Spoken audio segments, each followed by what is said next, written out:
보신 것처럼 503번 미결수 배지를 찬 박 전 대통령 올림머리를 하고 있었고 흰머리가 많이 늘었습니다. 네, 지난해 말 국정농단 사건이 불거지고 처음으로 40년 지기 최순실 씨와 법정에서 만났습니다. 두 사람은 눈도 맞추지 않았는데요. 여상원 변호사 그리고 한국정치아카데미 김만웅 원장과 함께 알아보도록 하겠습니다. 어서 오십시오. 네, 안녕하세요. 네, 안녕하세요. 자, 첫 재판입니다. 오늘 18개 혐의에 대해서 박 전 대통령 측 완강하게 부인했습니다. 전면 부인했습니다. 예측됐던 바죠. 이때까지 그 검찰 수사 단계에서부터 이때가 다 부인했기 때문에 지금 와서 시인한다거나 이건은 있을 수가 없고요. 네.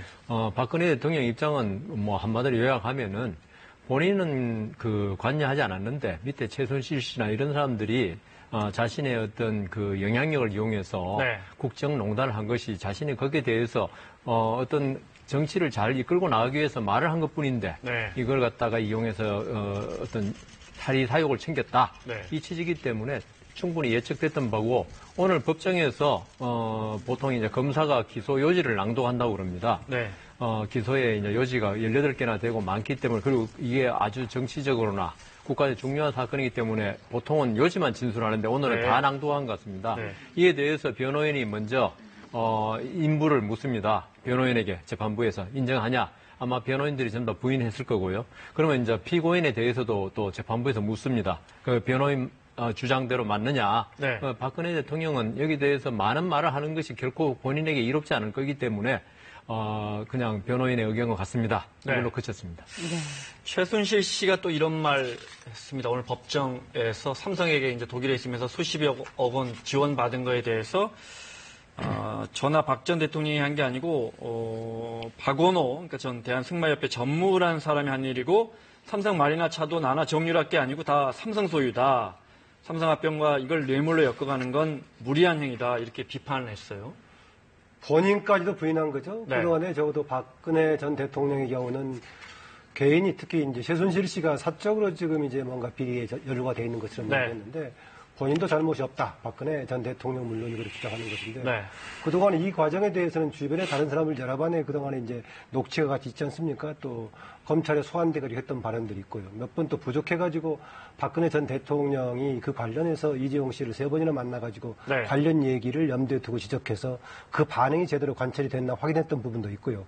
다시 또 이 문제가 불거졌을 때 바로 그 사실을 알기 때문에 삼성에서 다른 조치를 했던 거 아니겠습니까? 다시 네. 또 말을 돌려받고 다른 네. 조치를 또 하고 다른 말을 하고 했는데 그랬죠. 네. 그렇게 했는데 그동안의 큰 틀에서는 박근혜 전 대통령은 사적으로 최순실 씨 개인이 했던 것이다. 대통령의 불찰 정도만 얘기했었는데 이제 오늘 보니까는 최순실 씨 본인도 그걸 부인하고 있는 거, 딴 그 승마협회 쪽으로 넘기고 있는 것 같습니다.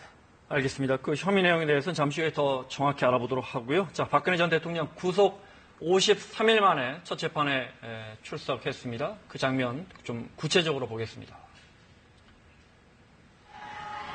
오전 8시 반쯤에 박근혜 전 대통령이 탄 법무부 호송 차량이 경기 의왕의 서울구치소를 출발했습니다. 저 버스에 이제 혼자 타고 있습니다. 법무부 호송 차량이죠. 9시 9분쯤에 서울중앙지법에 도착했고요. 그래서 내리는 모습, 남색 사복 차림이고요. 가슴에 배지에 미결수 번호 503번이 적혀 있습니다. 국민적으로 관심이 모아졌던 머리 모양은 올림머리 503번의 미결수. 머리 모양에 관심 많았었는데요. 언론들이. 네. 이렇게 핀으로, 집게 핀으로 이렇게 올림머리 하고 있고요. 첫 법정에 들어섭니다. 네. 서울중앙지방법원 417호 대법정입니다. 법정에 들어서면서 유영하 변호사, 오른쪽에 이제 이경재 변호사가 있고, 최순실 씨의 변호인이죠, 오른쪽은. 유영하 변호사와 자리에 앉은 모습입니다. 네, 화면에서도 봤는데 수의를 입지 않고 사복을 입고 그리고 올림머리를 했네요. 네, 복장이야 선택해서 미결수 인계를 할 수 네. 있다고 하니까요. 사복을 입고 왔을 거고요. 이렇게 호송하는 방식도 이동하는 방식으로서는 박근혜 전 대통령 지금 3번째죠. 아마 첫 번째가 헌대에서 탄핵이 결정되고 나서 이틀 뒤에 3월 12일인가요? 네, 네. 저녁 때 이제 삼성동 집으로 가는 네, 장면이 한번 청와대에서요. 있었고, 네. 그 다음에 3월 30일에 이제 영장실질심사 받으러 가가지고 31일 날 나오는 과정에 우리가 생중계를 했던 그런 상황이 생기는데 오늘 다시 이제 재판 받으러 가는 장면인데 우리가 나왔을 때 그동안에 비해서 박근혜 전 대통령이 어떤 모습일까 했었는데 일단 기본적으로 그동안 해왔던 모양대로 머리는 올린 스타일이었었는데 전에처럼 깔끔하게 다지지는 못했었고요. 대신 피는 몇 개를 했죠. 보니까 나중에 기자들 리포트하는 거 보니까 거기 구치소에서 내부에서 비치된 것들을 이제 구입해가지고 머리피는 보니까 몇백 원짜리라고 하는 거고요. 뒤에 이렇게 집게처럼 되는 것은 천 몇백 원짜리 구입해서 이렇게 했는데 기본적으로 했던 머리는 하는 것 같은데 어쨌든 간에 이전에 있던 모습에 비해서 53일간 있다 온 모습은 상당히 좀 다른 표정, 다른 모습 같긴 합니다. 네, 말씀하신 것처럼 오늘 모습과 지난 3월에 그 법정에 검찰에 출두할 때 모습은 좀 변화가 있었는데요. 화면 보면서 얘기를 나누겠습니다.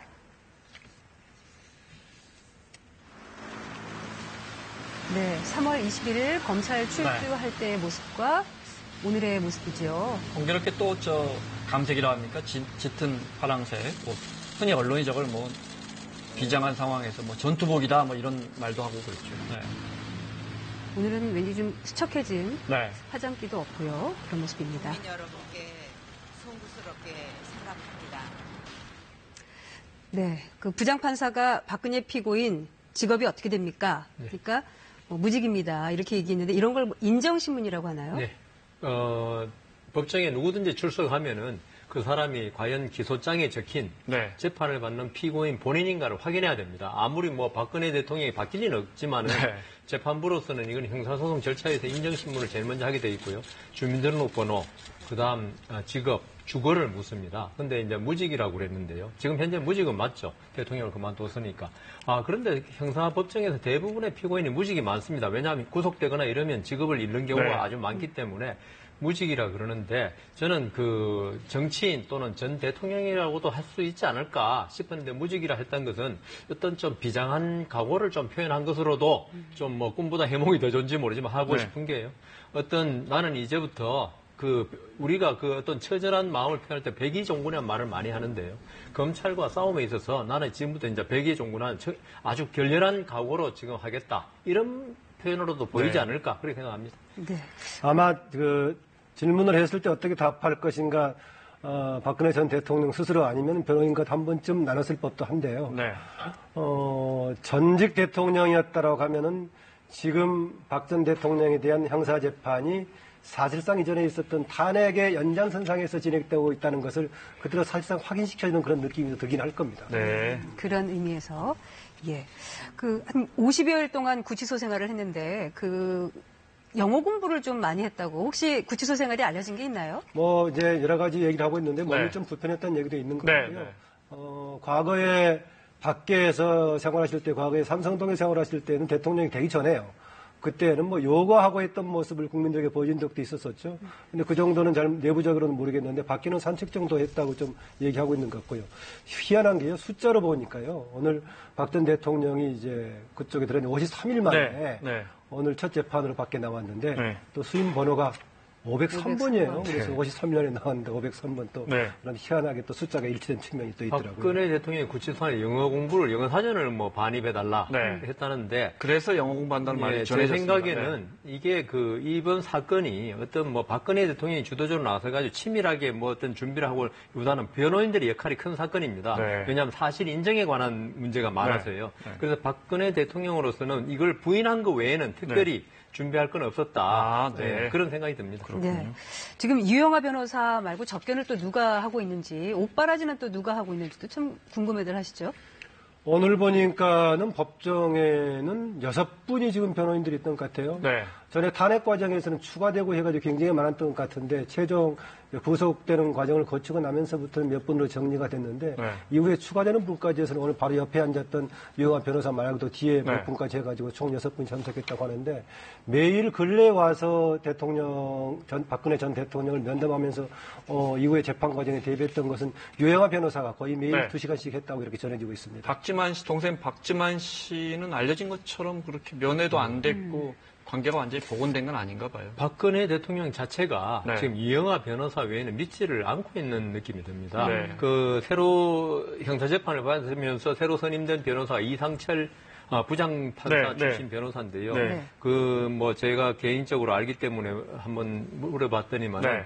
거의 유영하 변호사를 통해서 박근혜 대통령의 이번 재판에 대한 어떤 대비책, 의중을 네. 전달받고 있다고 그럽니다. 네.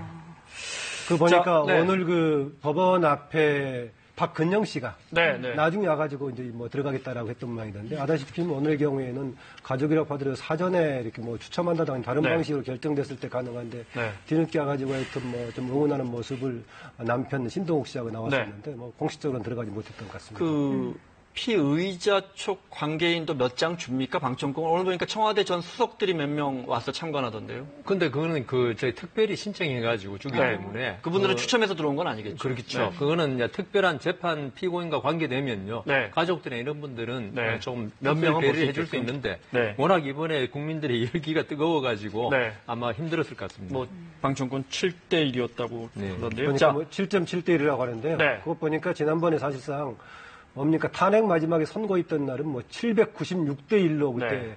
그때 압도적이었었는데 거기에 네. 비하면 많지는 않았습니다만 나중에 만약에 이 경우도 선고 날짜가 되어온다는 사람들 엄청 몰려오겠죠. 그렇겠군요. 네.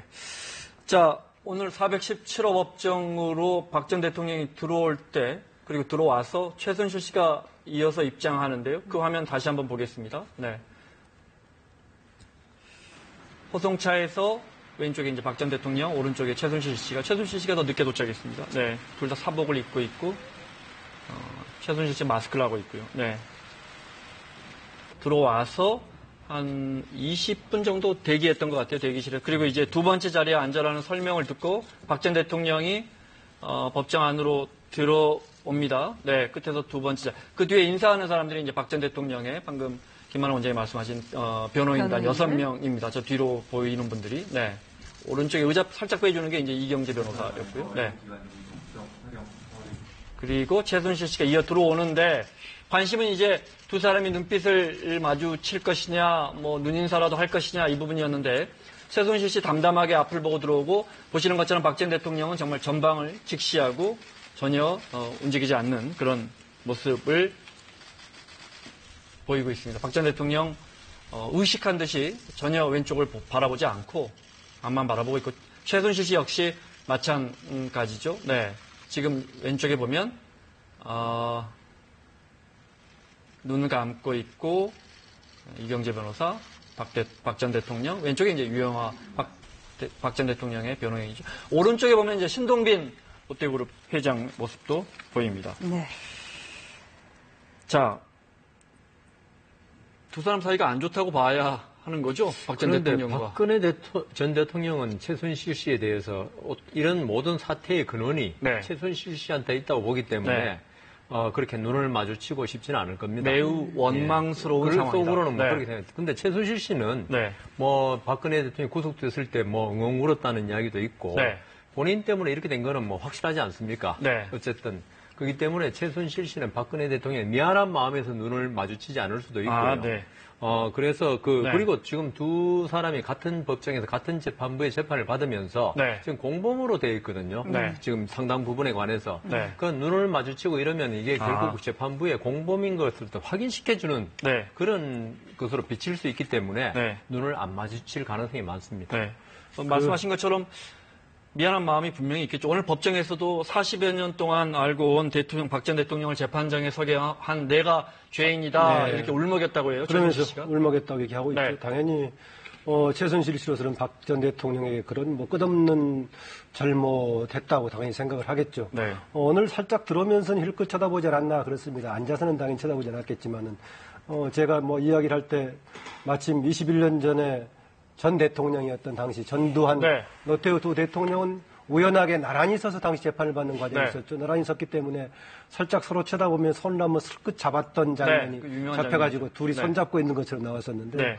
오늘 두 사람은 좌석도 다른데 옆에 한 칸 뛰어 앉아가지고 그렇지는 않습니다만 네. 어쨌든 대비가 됩니다. 네. 네. 마지막으로 그게 네. 전두환 노태우 대통령 때는 네. 이 피고인이 재판정을 보고 정면에 서 있었기 때문에 네. 옆에 바로 근데 지금은 이 피고인, 변호인, 피고인 이런 식으로 했기 때문에 서로 옆에 그 여쭤보려고 그랬어요. 일부러 가운데 변호사를 앉게끔 한 거예요? 두 아닙니다. 사람이 재판 뭐- 좀 그렇게 하고 있습니다. 아, 그렇게 합니까? 예전에는 네. 피고인이면 재판의 대상밖에 안 돼가지고 네. 재판 도중에 변호인과 무슨 이야기하는 걸 아예 좀 금지했었는데 방식이 바뀐 지금은 거군요. 네. 재판하면서 계속 변호인과 피고인이 서로 그 의사를 확인할 수 있도록 네. 그렇게 해주고 있습니다. 네. 그리고 전에 네. 전두환 노태우 전 대통령 재판할 때 보면 지금 방청석 같은 자리하고 똑같이 나란히 앞쪽에 앉아가지고 네. 이렇게 재판을 네. 받았던 것 같습니다. 지금은 네. 양쪽 이렇게 앉아. 저희가 잠시 후에 그 화면 준비했습니다. 네. 그 마지막으로 박 전 대통령과 최순실 씨가 통화한 게 지금 특검 조사 보면 언제로 추정됩니까? 이규철 특검보의 발표에 따르면은 네. 마지막이 작년 네. 10월 25일 날, 네. 그러니까 최순실 씨가 독일에서인가요? 네. 귀국하기 전에 통화한 것으로 네. 그렇게 발표를 했었습니다. 네. 귀국을 30일 날인가 했던 것 같은데 네. 그 한 4일 전쯤 했다고 하니까 네. 25, 6일 전쯤에 네. 5, 6일경에 마지막으로 했겠죠. 그러면 네. 거의 한 7개월 만에 오늘 이제 네. 얼굴을 보게 된 겁니다. 네. 박근혜 전 대통령과 최순실 씨 네. 서로에 대해서 그동안 어떤 말을 했는지 저희가 화면으로 네. 구성해봤습니다. 최순실 씨는 과거 제가 어려움을 겪을 때 도와준 인연으로 지난 대선 때 주로 연설이나 홍보 등의 분야에서 저의 선거 운동이 국민들에게 어떻게 전달되는지에 대해 개인적인 의견이나 소감을 전달해주는 역할을 하였습니다. 홀로 살면서 챙겨야 할 여러 개인사들을 도와줄 사람조차 마땅치 않아서 오랜 인연을 갖고 있었던 최순실 씨로부터 도움을 받게 되었고 왕래하게 되었습니다. 제가 가장 힘들었던 시절에 곁을 지켜주었기 때문에 저 스스로 경계의 담장을 낮추었던 것이 사실입니다. 네. 이어서 그러면 최순실 씨는 또 어떻게 네. 얘기를 했는지 같이 보겠습니다. 네. 오랜 세월 존경하고 따르던 박 전 대통령을 재판정에까지 서게 한 자신에게 자괴감이 든다. 네. 같은 자리에서 재판을 받는 것은 살을 애는 고문이다. 고문이다. 그래서 그렇게 재판을 얘기했네요. 따로 받게 해달라. 네. 그리고 박 전 대통령을 20대 때 처음 봤는데 유경수 여사가 돌아가시고 굉장한 고통 속에 계셨다. 마치 젊은 사람들이 팝 가수를 좋아하는 듯한 애정관계가 제 마음속에 성립됐다. 네. 이렇게 얘기를 했네요. 자, 그래서 뭐 아까 살을 내는 고문과 마찬가지다. 같이 도저히 이제 얼굴을 보면서 재판을 할 수 없으니까 따로따로 재판을 받게 해달라 했는데 재판부의 오늘 판단은 병합했어요. 예, 그렇습니다. 지금 박근혜 대통령 측에서는 기소 주체가 특검과 검찰 나눠져 있는데 네. 어떻게 같이 재판을 하느냐. 네. 그다음 두 번째, 최순실 씨하고 재판하면 이때까지 그 같은 지금 22부거든요. 김태윤 재판장이 최순실 씨에 대한 지금 심리를 많이 했는데 네. 벌써 유죄의 심정을 갖고 있으면은 같이 병합 심리하면 나에 대해서도 그러니까 박근혜 대통령에 대해서도 유죄의 심정을 가지고 있는 거 아니냐. 네. 그러니까 양측이 따로따로 지금 서로 따로 재판하게 해달라고 요청을 한 거죠? 그렇죠. 네. 최순실 씨는 그에 반해서 좀 감정적으로 대응했죠. 살을 애는 듯한 고문이다. 네. 이렇게 했는데 재판부로서는요. 이게 같은 지금 공범으로 된 기소 건수가 많거든요. 네. 이걸 따로 심리할 경우에 같은 증인을 두 번씩 불러야 되는 네. 그런 불편이 있고 지금 재판이 사실 구속 피고인들이기 때문에 네. 6개월이라는 재판 기한이 정해져 있습니다. 네. 이 상태에서 재판을 이렇게 중복해서 할 경우에 재판 기한이 많이 늦어질 수 있기 때문에 네. 둘이 같이 공범으로 기소된 부분을 같이 심리하기 위해서 네. 변론을 병합해서 하는 것으로 지금 판단하고 있습니다. 네. 그럼 이럴 경우 어떻게 되나 모르겠습니다. 우리가 일반적으로 말했을 때는 지금 특검이 기소한 경우에는 형식상으로는 1심을 3개월 내에 이제 결론을 내도록 꼭 반드시 해야 되는 거 아니겠습니다만 네. 그렇게 때로 지정이 되어 있고 다음에 일반 지금 이제 검찰에 기소했을 경우에는 1심을 구속 상태에서 6개월 이내에 이렇게 되어 있는데 네. 구속 관련해 가지고 만약에 시간이 지체가 되면 어떻게 되나요? 네. 그러면 그런 보석을 허가해가지고 네. 일단 불구속 상태로 하면 재판 기한에 제한을 안 받거든요. 네. 그래서 아마 제 생각에는 만일 박근혜 전 대통령이나 이재용 부회장이라든가 네. 이런 분을 병보석이라든가 이걸로 하면 국민적 그 저항이 강하겠지만은 네. 어떤 재판 기한 때문에 그렇다면은 네. 그렇게 그건 허용할 수 있는 부분이 아닌가 네. 그런 생각됩니다. 네.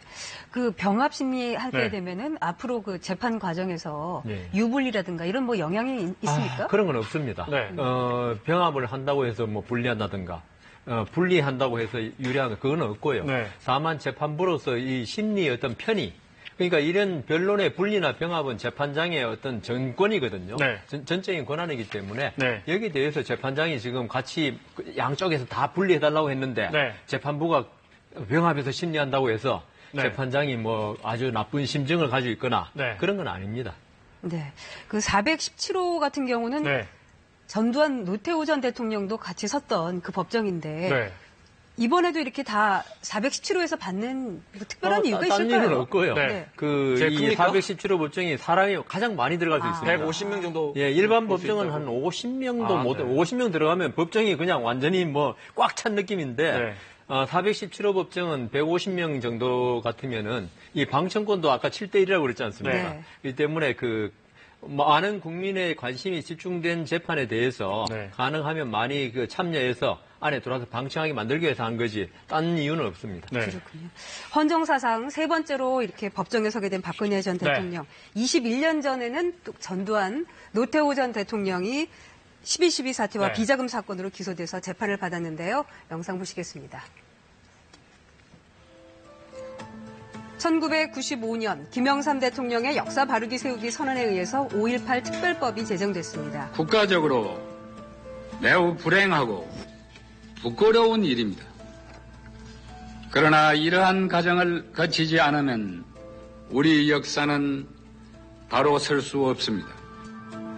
성공한 쿠데타는 처벌할 수 없다는 법조계의 기류에도 불구하고 법을 제정해 검찰에 재수사를 지시했고요.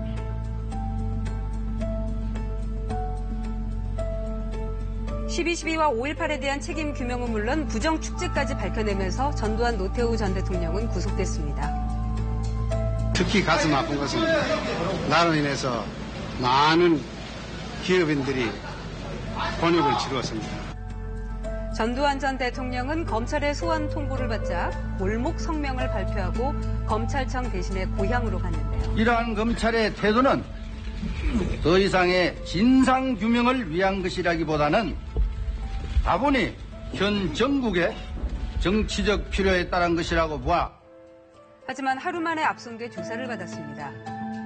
결국 1996년 8월 전두환 전 대통령과 노태우 전 대통령은 12.12와 5.18을 통해 내란과 군사반란을 모의한 혐의로 나란히 재판정에 섰습니다.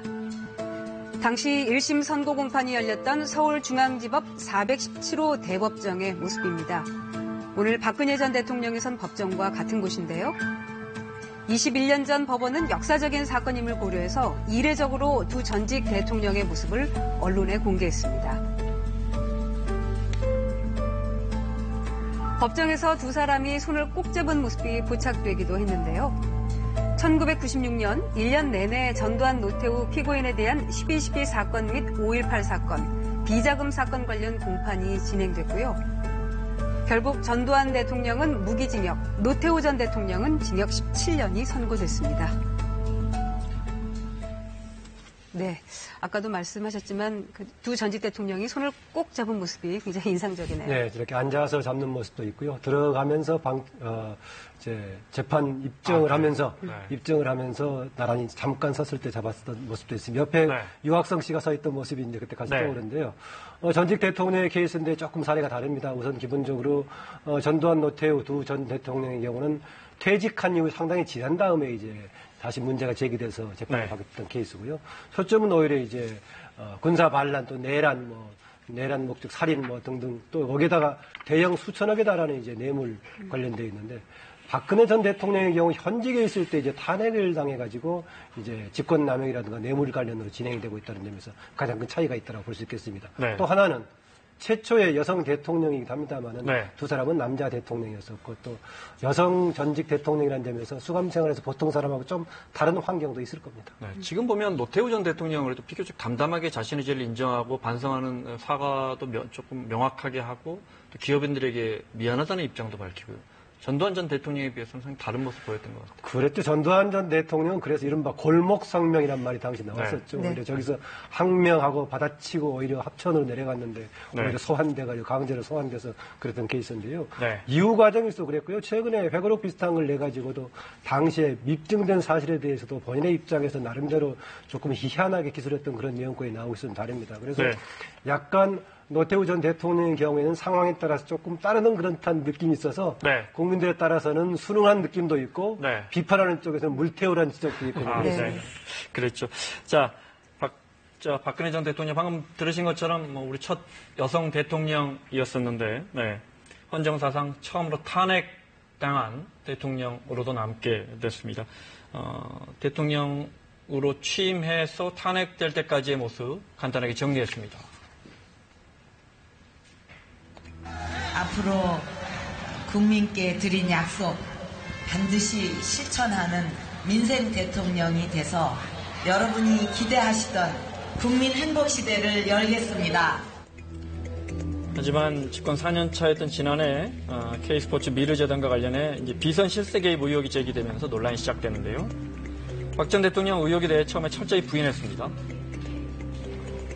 저는 오로지 국민을 위하고 나라를 지키는 소임을 다하고 제가 머물던 곳으로 돌아가는 것 외에는 어떠한 사심도 없습니다.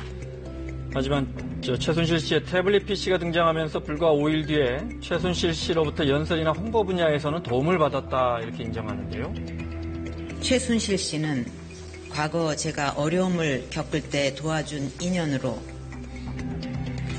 비선 실세로 지목된 최순실 씨가 귀국했지만 국정농단 의혹이 눈덩이처럼 불어나자 박 전 대통령 최대 위기에 몰리는데요. 이러려고 대통령을 했나 하는 자괴감이 들 정도로 괴롭기만 합니다.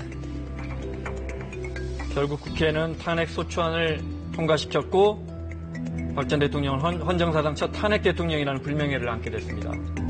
대통령 박근혜를 파면한다. 그리고 구속영장이 발부되고 구치소에 수감되고 53일 만에 오늘 최순실 씨와 나란히 모습을 드러냈습니다. 자, 혐의 좀 살펴보겠습니다. 가장 중요한 건 역시 뇌물죄겠죠? 예. 네. 그 뇌물죄가 형량도 지금 10년 이상 무기징역까지 선고할 수 있는 아주 큰 죄고요. 나머지 공무상 비밀 누설이나 직권남용 강요 인사 개입이 네. 있는데 아마 뇌물 수수가 무죄로 만일 된다면은 네. 나머지 혐의 가지고 전직 대통령에 대해서 바로 뭐 실형이라든가 실형도 아주 뭐 높게 3년에서 5년 이상으로 할 수 있겠냐 이거는 네. 의문이 있고요. 네. 그래서 이 검찰 측이나 변호인 측 모두 뇌물죄의 입증 여부, 네. 그것도 최순실 씨와 공모 여부, 네. 이 부분에 관해서 재판이 총력이 기울어질 것이고요. 네. 18가지 혐의라 그랬지만 제명이 따로따로 18가지가 아니고 네. 뇌물도 SK에 대한 것, 그다음 롯데에 대한 네. 것, 그다음 네. K스포츠 미래당 이런 식으로 네. 뇌물도 한 5가지, 7가지 이렇게 그 종류가 있고요. 네. 그다음 직권 남용 강요도 여러 가지가 있기 때문에 네. 지금 실제 제목은 한 4가지 됩니다. 네. 신동빈 롯데 회장이 앉아 있잖아요. 네. 이재용 부회장은 구속됐고 신동빈 부회장은 사실 이제 저 집에서 왔단 말이죠. 불구속 상태라서. 왜 같이 재판을 받고 이재용 부회장은 또 따로 받고. 이재용 부회장은 특검에서 기소했죠. 네. 그러니까 그때는 이 지금 박근혜 대통령이라든가 신동빈 회장이 기소가 안 됐죠. 네. 근데 이번에 그 박근혜 대통령은 박근혜 전 대통령, 네. 그다음 최순실, 네. 그다음 신동빈 회장이 같이 기소가 됩니다. 검찰에 의해서. 네, 네. 같이 기소된 사람 같이 재판 받습니다. 네. 오늘 보니까 그 세 네. 사람의 사건 번호로 검찰에 기소한 게 지금 이제 박근혜 전 대통령, 최순실, 네. 신동빈 세 사람이 하나로 된 사건이 하나 있고요. 네. 그다음 최순실의 경우에는 특검에서 했던 게 하나 있는데 네. 그걸 아마 둘 다 같이 병합해서 같이 하는 걸로 지금 오늘 결론이 난 거죠. 네. 그 이재용 부회장 재판에 특검이 박근혜 전 대통령 증인으로 요청했다면서요. 네. 그럼 나올까요? 본래는 나올 의무가 있는 거죠. 아, 재판부가 그래요? 채택을 하면은. 아, 네. 네. 그런데 지금 박근혜 대통령은 증인 출석을 좀 거부하고 있는 상태 같습니다. 네. 그게 뭐 지금 피고인 나온 거야. 피고인은 의무인데요. 네. 그다음 증인도 재판부가 채택하면 나와야 되지만은 네. 나와서 만일 박근혜 대통령이 박근혜 전 대통령요? 예, 네. 전 대통령이 전부 다 네. 진술을 거부한다거나 네. 성의 없는 답변을 하면 나오나 마나한 게 될 수 있기 때문에 네. 이 부분은 좀 박근혜 전 대통령의 의중을 좀 알아봐야겠습니다. 네. 근데 재판에 앞서서 그 박 전 대통령 변호인들이 그 주말에 증거로 채택된 안종범 수첩을 일일이 다 확인했다 그래요. 그거는 네. 왜 그럴까요? 그 뭐 사안에 대해서 여러 가지 계속 논란이 되는 거 네. 아니겠습니까? 사실 굉장히 핵심 증거인데요. 네. 핵심 증거인데 그동안 했던 것에 대해서 그 중에서 박근혜 전 대통령하고 상관없는 사안들을 한두 개 꼽아가지고 이 자체가 박 전 대통령의 지시사항을 메모한 것이 아니라 개인적인 메모다 뭐 이렇게 주장할 개연성이 있는 거죠. 네. 전에 김기춘 실장 기억하실 겁니다. 과거에 민정수석이 비명록 비슷하게 남겼던 김영환 수석이 남겼던 네. 메모를 보고 심지어는 자신의 심정을 적은 글이다라고까지 했었는데 네. 되게 안종범 수석의 경우에 그렇게 전해지고 있죠. 초반에 박근혜 전 대통령의 지시사항을 하도 많이 해가지고 까먹어 제대로 못했기 때문에 두 번째 날부터는 모든 지시사항을 네. 메모에 기록해가지고 확인했다. 뭐 그렇게 주장을 했었는데 뭐 다른 사항을 확인하려고 하는 거겠죠. 제 생각에는 변론 준비원 같습니다. 네. 왜냐하면 박근혜 대통령이 사실은 안종범 수석을 통해서 삼성이라든가 SK 이런 데 지시를 했을 가능성이 네. 있거든요. 네. 그 과정에서 안종범 수석이 적힌 말이 과연 어떤 말인가 확인해야지 네. 박근혜 대통령의 어떤 그날의 행적이라든가 네. 여기에 대해 방어를 할 수 있기 때문에 네. 변호인 입장에서는 안종범 수석의 그 메모 내용을 봐야지 변론 준비를 할 수 있다. 네. 이 취지에서 본 것 같습니다. 네. 네. 다음 재판은 이번 주 목요일이에요. 네. 25일. 앞으로 뭐 일주일에 적어도 3번 이상 재판이 열립니다. 그러니까 말씀드린 대로 구속기간 6개월 아닙니까? 네. 6개월 내에 재판을 끝나야 되는데 지금 18가지 혐의가 있고요. 네. 그다음 아마 검찰이나 지금 탄핵 재판에서는 박근혜 대통령이 증거에 동의 안 한다 해도 그 전부 다 재판부에서 직권으로 증거를 삼을 수 있는데 네. 형사재판은 이게 증거 동의를 안 하면 그 진술을 한 사람을 전부 증인으로 불러내서 네. 그 진술을 들어야 됩니다. 이 때문에 지금 증인도 숫자가 아주 많을 것이고 네. 지금 다 부인하고 있는 마당이니까 네. 그래서 6개월 내에 재판을 끝내려면은 일주일에 3번씩 해야 되는데 그게 저는 일주일에 3번, 4번이 중요한 게 아니고 네. 그 당일날 재판을 몇 시부터 몇 시까지 하느냐 이거에 그것도 의해서 중요하군요. 지금 박근혜 전 대통령이 사실 건강이 네. 부신, 피질, 네. 호르몬인가 그게 안 좋아져 안 좋은데 보통 제가 옛날에 경험하면 듣기로는 아침 10시부터 다음날 새벽 3시까지 재판한 재판부도 있었거든요. 네. 그러니까 이런 식으로 그 재판정에서 사실 행동이 아주 부자연스럽습니다. 옮기지도 못하고 네. 이런 경우에 열 몇 시간씩 그 버티낸다는 네. 건 상당히 힘들다. 그럼 재판부로서도 운용의 묘를 좀 살릴 필요가 있다. 차라리 4번 하는 게 낫지. 3번 해가지고 매일 그렇게 아침 10시부터 저녁 9시, 10시까지 재판을 한다면은 네. 아마 100이 낼 사람이 그렇게 많지 않을 겁니다.